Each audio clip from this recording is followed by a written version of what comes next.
Hi guys, I have a new keyboard and this is RAKK Lam-Ang Lite PBT Modular TKL Mechanical keyboard.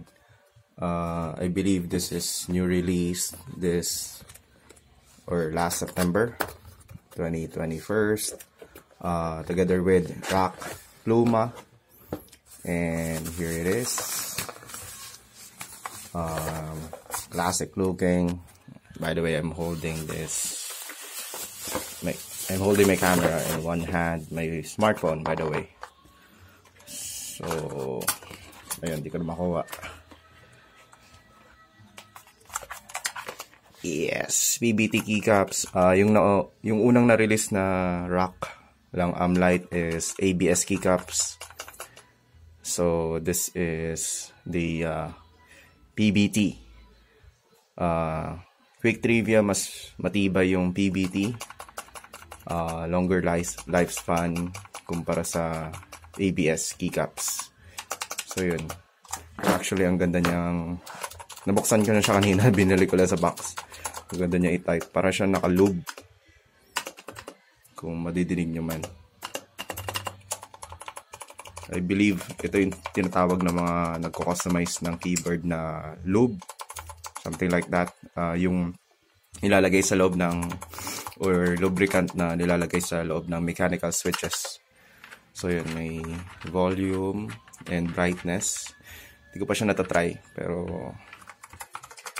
on solid to. Outemu red switches. Ganda sa, I believe talaga.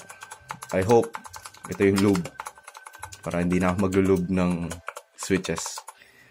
Then yun, classic white and rakph.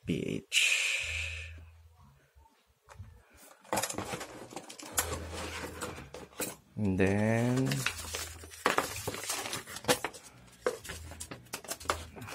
manual. So multimedia keys and control volume and brightness.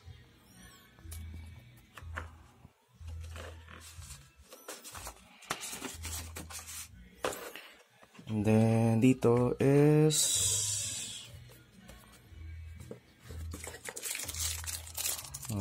keycap switch removal, and then keycap switch remover, and then keycap remover. And then dito is braided USB Type-C cable in gold plated or colored in gold, and braided cable. So wired pa rin siya, mukha lang siyang wireless, pero yun, solid. Ganda ng tunog, ganda. Ganda. Yun lang, thank you.